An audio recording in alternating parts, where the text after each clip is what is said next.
Welcome to the Black Sparrow Media Internet Broadcast Network.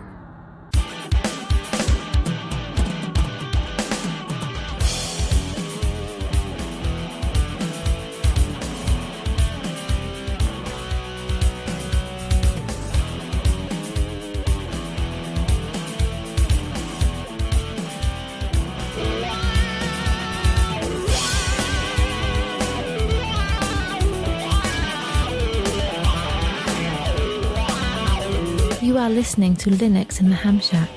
LHS is a podcast about Linux, open source, and amateur radio for everyone.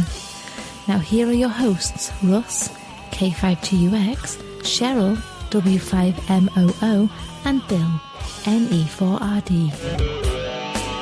Well, hello everybody and welcome. You have tuned in to episode number 536 of Linux in the Ham Shack, the most terrific amateur radio podcast on the internet. This episode is our Weekender episode, so we're glad you tuned in for that, for all the hedonisms and all the things that make life worth living. This is the 114th edition of the Weekender, so seems like we've been doing this for a while, and rather inadvertently, this is going to be a very Irish-heavy episode. It's appropriate, just totally inadvertent. So before we get into our random topic and all the hedonisms that come at the butt crack of the show, let's go ahead and introduce ourselves. I'm Russ, K5TUX. I'm Cheryl, W5MOO. And I'm Bill, NE4RD. All right, and Bill is swallowing his mic again because it's flat. What? So apparently you just don't need to talk as loud as you think you do. Okay, I won't talk as loud. Okay. This is don't get so excited. Don't do the like the junior senator from Alabama because that was creepy. All right. It's funny because I saw several people on Facebook comment that was going to be her performance was going to be the cold open for Saturday Night Live, and guess what? It was. So anyway, let's go ahead and move on into our own version of life and the show. And we have a topic to pick, and I have the random picker wheel loaded up, and I'm going to push the button, and we're probably going to hear some like ratchety sounds with lots of skips and crap and stuff like that. But eventually it will pick a topic. So here we go.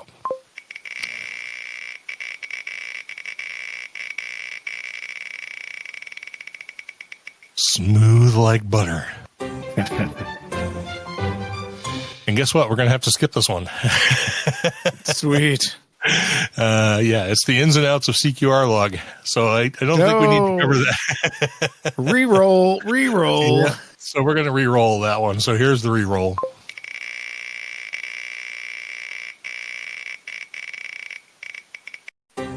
Okay, this one's actually kind of interesting because I don't know enough about it, and I'm hoping somebody else does. It's using call sign prefixes and suffixes. This might be something that's actually more interesting and something we haven't really beat to death in the last few episodes. So, and unfortunately, I don't really have a lot to add on this topic because it's an informational topic for me. It's like the one where I need someone to fill me in on how this stuff works. So, Bill, do you have any? Are you versed in call sign suffixes and prefixes? No. Good. Roll 4. Yeah. We all pull up Wikipedia. I don't know. Well, yeah, it's like the thing. Is there anybody in the audience who has a microphone we can bring in who can speak upon this topic?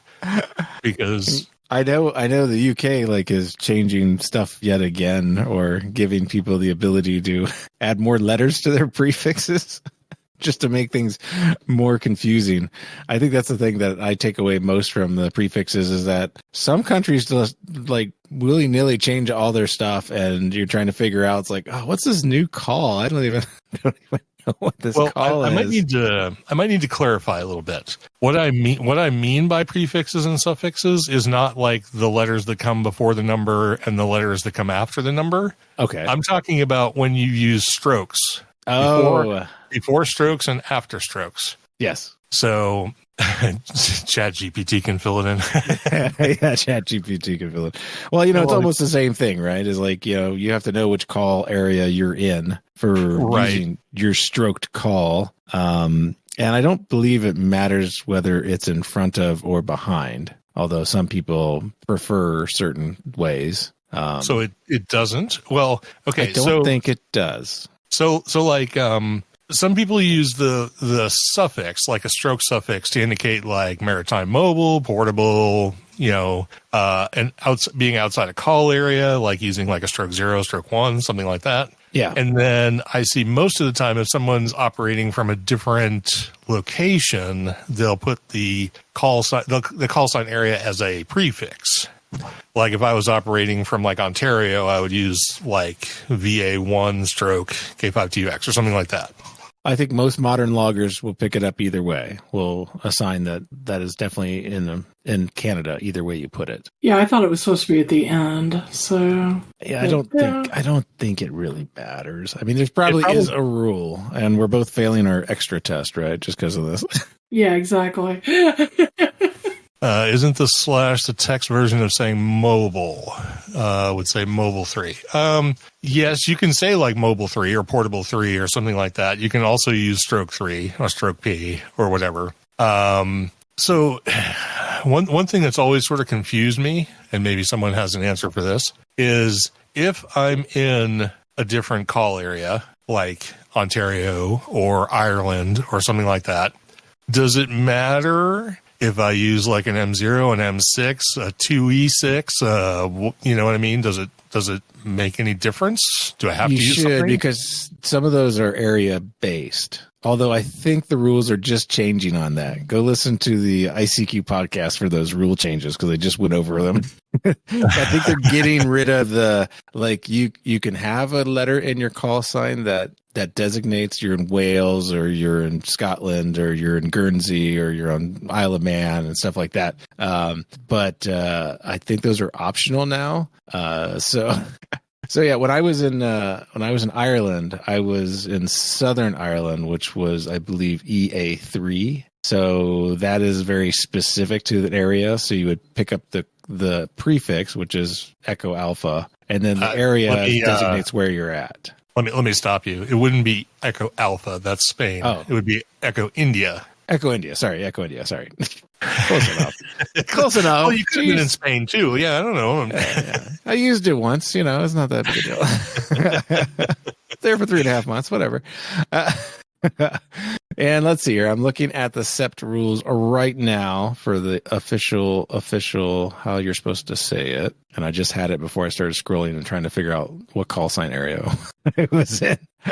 So say something while I look this up. Okay. The only reason I was working POTA recently, and there was a park on the air from Turks and Caicos, and I don't know what entity owns / is a protectorate of Turks and Caicos. Mm-hmm. I don't know if they're their own independent entity, but they were operating with their American call signs, and they were using a prefix of Victor Papa 5. So, and that, that all make perfect sense, I guess, to me.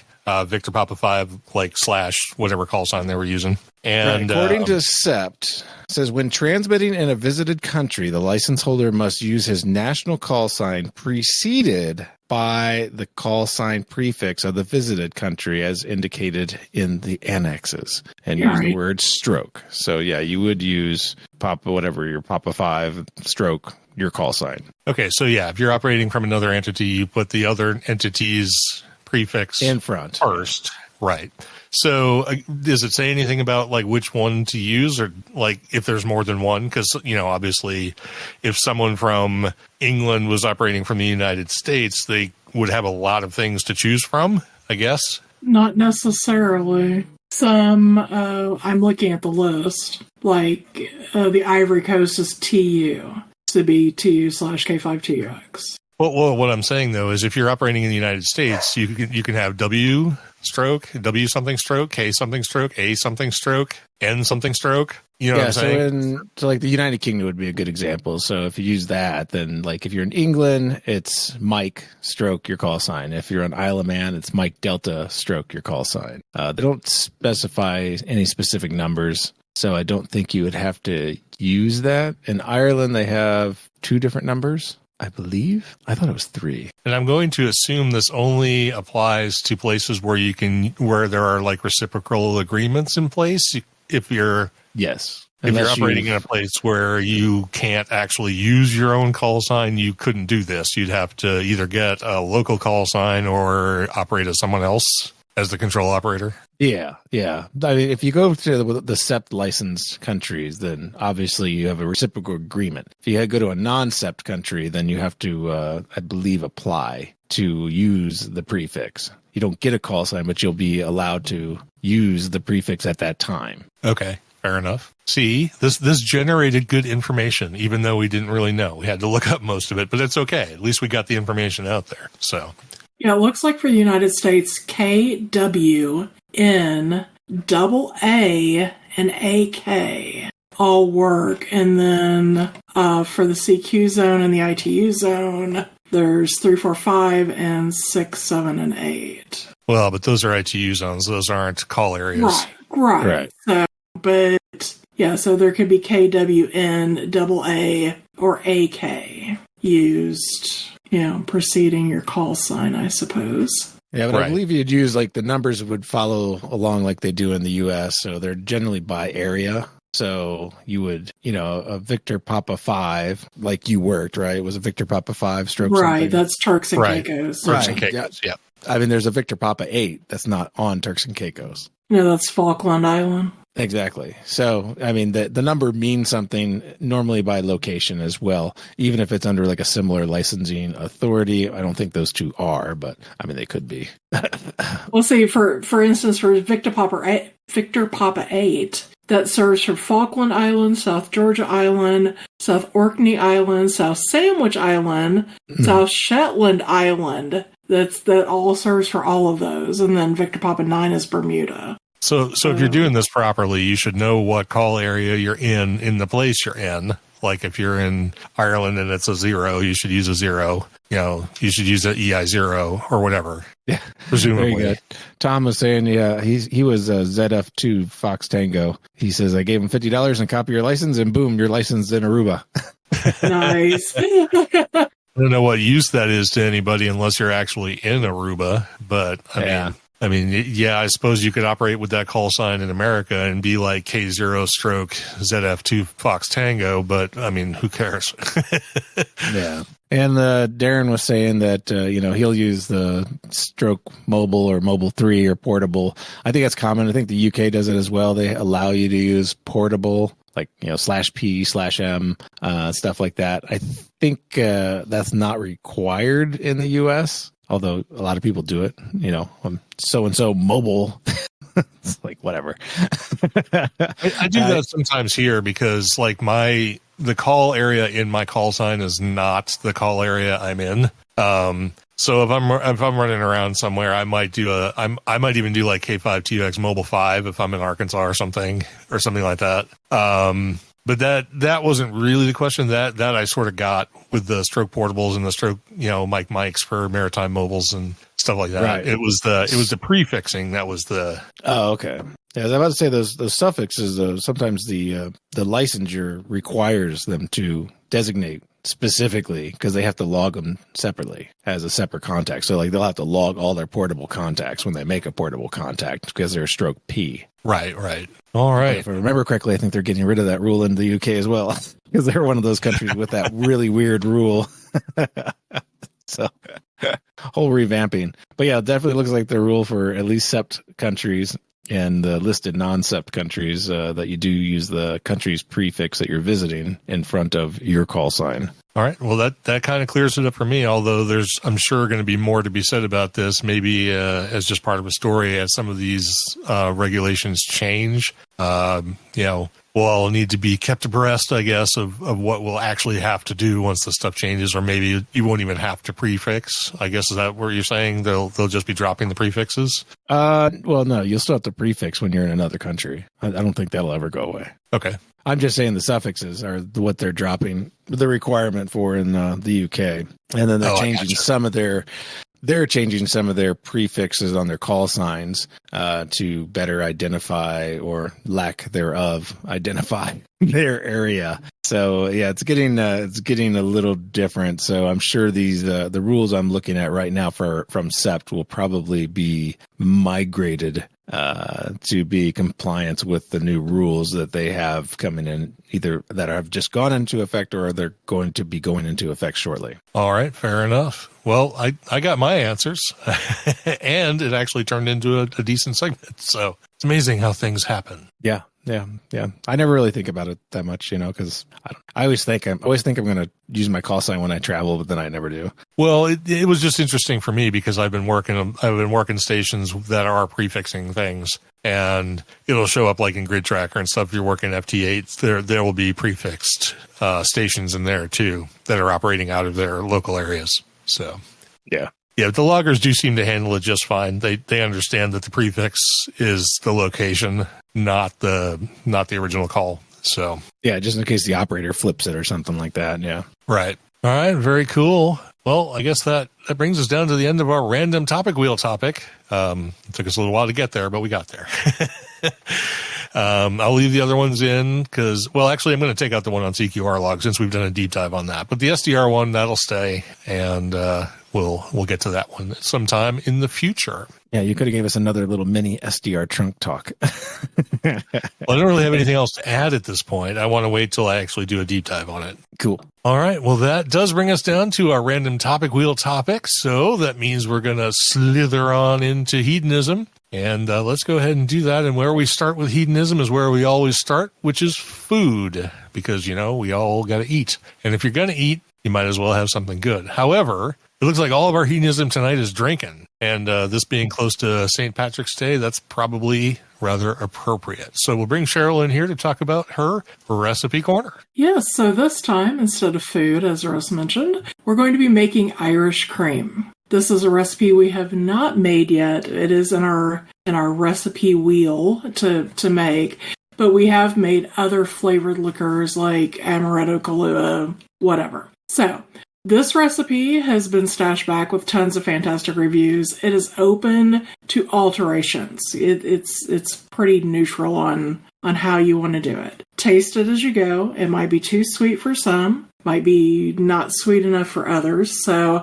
one thing I will suggest is the recipe does call for 2 cans of sweetened condensed milk. Only add 1 can at a time and then taste test it because the sweetened condensed milk is obviously extremely sweet. So for this recipe, and I'm not going to go into all the details, you can look that up in the show notes, but you will need a bottle of Irish whiskey, or you can substitute bourbon or brandy, or you can mix. Like if you've got some flavored Crown Royal sitting around that's almost gone, you can mix it with some Irish whiskey or whatever you want to do. Again, just play with it. You need some melted chocolate chips, or you can use butterscotch, peanut butter, vanilla, whatever you want to use. If you decide to use semi-sweet or dark chocolate chips, it'll make it less sweet, which may be preferable. Again, basis on how you think you want it to be. Or if you want, you can use 3 or 4 tablespoons of chocolate syrup, whatever, strawberry syrup, whatever you want to use. Again, feel free to play with it. Up to 2 cans of sweetened condensed milk, 2 cans of evaporated milk, 2.5 cups of heavy cream, and you either need to use some instant coffee granules or a 1/2 cup of brewed double strength coffee. You need a tablespoon of pure vanilla extract and a teaspoon of almond extract. This will make about 3 750 milliliter bottles of Bailey's. So enjoy that. So, and then for my mixed drink corner, this time is a Bailey's Mint Martini. Now, to preface this a little bit, the Irish cream you're making needs to actually age a little bit, about a month. So you're just going to have to go out and buy a bottle of Bailey's or Carol Ann's or whatever you want to buy to make this. But for this, you need equal parts of Bailey's, cream de menthe, and vodka, and 50 and 50. Some ice to put in your shaker. And if you want to make it pretty, some whipped cream and some chocolate shavings or crumbled chocolate cookies like Oreos or something. Again, all the details for these recipes are in the show notes.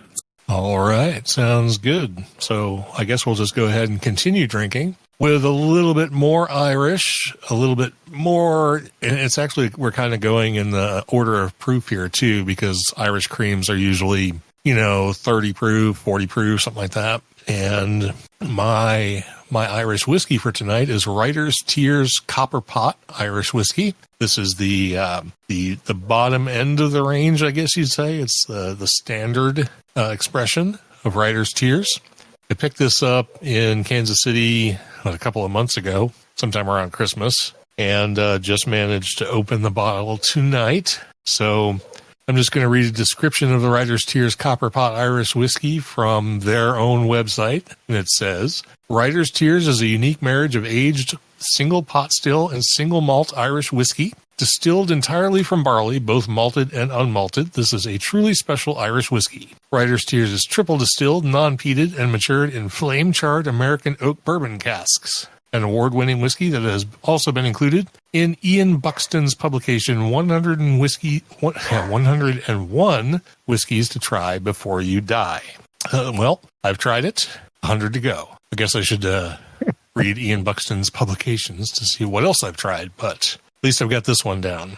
So some deets about Writer's Tears. The mash bill is 60% malted barley and 40% unmalted barley. It's bottled at 80 proof or 40%. Most Irish whiskeys that aren't special, like barrel proofs or anything like that, come around at the same proof.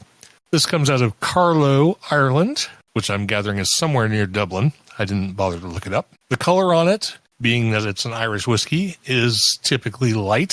It looks like pure natural honey. It's a very pleasing color. And it doesn't say anything about coloring, so we're going to assume it's not colored. The nose on it, and one of the things I will say about most of the Irish whiskeys I've tried is they're all very sweet. Must have something to do with the process they use to make it, and of course its grains.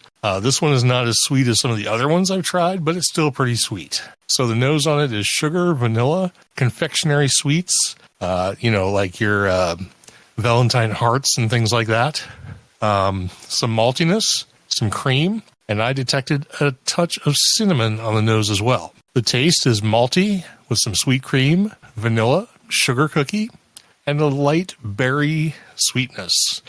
Some of the other Irish whiskeys I've had taste more berry. They're kind of like jam. This one doesn't really have that.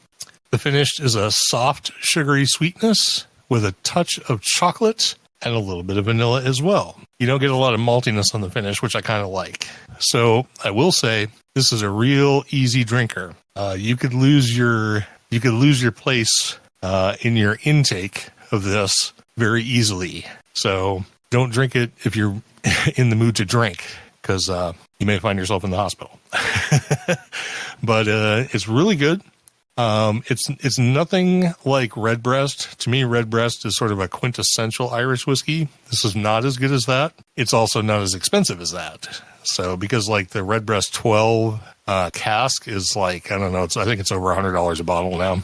But this is quite good. Very easy drinker. Could easily be a daily drinker, 1 or 2 grams per day. It's really nice, really soft, really smooth, really easy, and lots of sweetness to it. So if that sounds like a good profile for you, you should give it a try. I'm going to give it a rating of 86. I think that's right where it should be in the Irish whiskey world. And I'm going to go ahead and wrap this up. Writer's Tears Copper Pot Irish Whiskey, and let Bill talk about some more Irish stuff. Yeah. So a little further south in the country is a town called Clonakilty. And my 2 selections came to me from there for Valentine's Day. And I've been to Clonakilty Distillery before and had some really nice nice mashup. They did a nice mashup with a brewery on a brewer's cask finish, and that was my favorite from them. But I got a couple of bottles in here from them. One of them being their Minky Irish Gin. And this is a 43.6% ABV in a 700 ml bottle that we get in the U.S. from them. And let's see, Minky Irish Gin is a juniper-based, citrus-forward gin distilled from whey for a smooth, velvety mouthfeel. Every drop is distilled in our copper pot still. Minky Irish Gin was awarded the Best Classic Irish Gin at the World Gin Awards 2023. Inspired by the minke whale, the majestic creatures that swim wild off of our Atlantic Ocean coastline, not ours, but like Ireland's. The same coastline that we forage our unique botanical rock sapphire, which is sustainably harvested along the Atlantic cliffs. This is harvested only by hand and only when in season. And so I've had a couple of G&Ts, maybe a few G&Ts.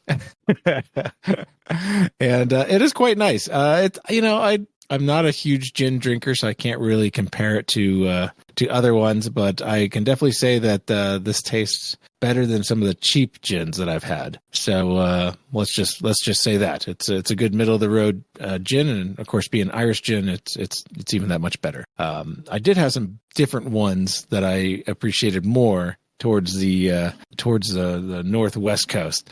Maybe if I can find a bottle of that, I'll talk about that at some time. The other bottle I got was a whiskey, and it's the Port Cask, and this one is also at 43.6 ABV. The Clonakilty Port Cask stands out as a truly exceptional expression within Clonakilty's cask series. This is a mature premium blend of single grain and Clonakilty's distillery single pot still whiskey, which was named the world's best Irish new make single pot still, just too many S's, at the World Whiskies Award in 2020. Clonakilty Port Cask is matured in a combination of ex-bourbon and ruby and tawny port casks from the Douro Valley. This exquisite whiskey showcases a fusion of Irish whiskey with a delicate and nuanced influence of port. And it's good. It's it's good. That's all I can say, right? It's just good. I think there are way better, more flavorful Irish whiskeys out there. Glendalough, I'm looking at you. But this is a really good Irish whiskey, and the port finish just makes it ever so nice with the nice clean finish. Definitely way better than anything coming out of Jameson. So for all you Jameson lovers, for some reason. But yeah, this is really, really good stuff, and I wouldn't even give it a score because I'm not qualified to do that. But both these products are really, really great, and I like the fact that I actually went to the distillery and had our first tour was at that distillery, so it was quite fun to go there and quite fun to drink there. So there you go. My Irish selections for this evening. Very good. I have never had a port-influenced Irish whiskey, and that really sounds good because I know I love a cigar with a tawny port and or even a ruby port. Every time I go back to New Hampshire and hit the local cigar lounge up there, I always have a cigar with a port. And I love port-finished bourbon. So I kind of feel like a port-finished Irish whiskey would be really good, but as sweet as Irish whiskeys are, it would probably make it even sweeter. So, it's not sweet. Not sweet. Oh, it's not? That's interesting. No. I don't know. I don't know of many sweet Irish whiskeys that I've had while in Ireland. So I'm not sure if that's just an American thing. Because I don't even consider the Glendalough very sweet. No, I feel like all Irish whiskeys are sweet, but even the Glendaloughs. But I don't know. I guess I'd have to sit side by side with you and see which ones you say. Well, this one's extra sweet, and then maybe I could figure out exactly what you're tasting that is hitting that sweet thing. That's why I like whiskeys, is that they're not terribly sweet until I get to like a Yellowstone or something like that. That's like a butterscotch bomb. Yeah, those are so good. Now that's sweet, but it's sweet. That's good stuff. Why do I see a new game at Hamvention this year? Just bring nothing but Irish, and we'll taste test it all weekend. So all right, really good. Sounds excellent. I'd love to give that one a try. If you have any left by May, I'll probably save this one. Yeah, I've only had a few drinks out of it, so I'll probably just consider it capped and finish off the rest of the farm that I have. Very good. All right. Well, with that, we have come down to the end of the hedonism. So we'll run into announcements and feedback. We only have the one right now, which of course is the Hamvention 2024 fundraiser. It's live. The link is LHS.FYI/HV, Hotel Victor 2024. We're up to $370 as of this recording, so only $130 to go. And thanks to our new subscriber for his very generous donation to get us up to where we're at. Really appreciate it. And Cheryl's going to run down through that list here. and tell you who has joined us on our subscriber, supporters, and live participants lists for this episode. Yep, so this time for our subscribers and Patreons, we have Chuck Halebronner. On Facebook, we have Hal9000. On Twitter, we have at Kilo Delta Niner. On Instagram, we have Grumpier. On Mastodon, we have LS5BAT, at Fidel Apina, and at Strom. On our mailing list, we have KB3BMT. On Discord, we have Asmus47, Tuxclaw, Not the Daddy, Hal9000, Greg, and Ellen. And on live chat, we have Darren, BK6EK, Mike, KG6TE, Ted, WA0EIR, Tony, K4XSS, Connor, KD9LSV, Joel, KC0YEW, Tom, N4HAI, Jill, K1TTZ, Alex, N7SM,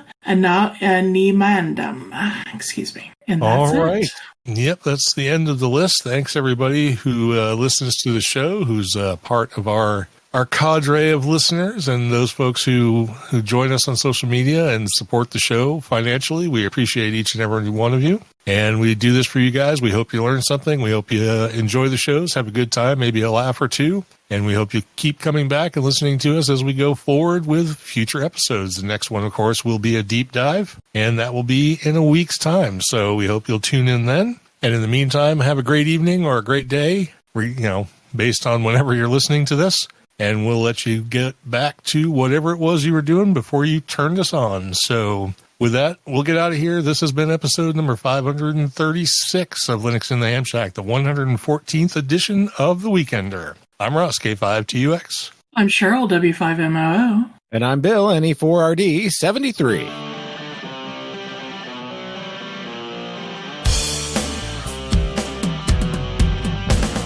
Thank you for listening to this episode of Linux in the Ham Shack. LHS is a community-sponsored podcast. Our website is located at lhspodcast.info. You can support the podcast by visiting the LHS Patreon page at patreon.com/LHS Podcast, or by using the contribute list on the homepage. We have a presence on Discord, Facebook, IRC, Twitter, and YouTube. You can also drop us an email at info@lhspodcast.info or leave us a voicemail at 1-909-LHS-SHOW. That's 1-909-547-7469. Visit the online LHS merchandise store at shop.lhspodcast.info for fun and fashionable show-themed merchandise. Until next time, remember to always heed your hedonism.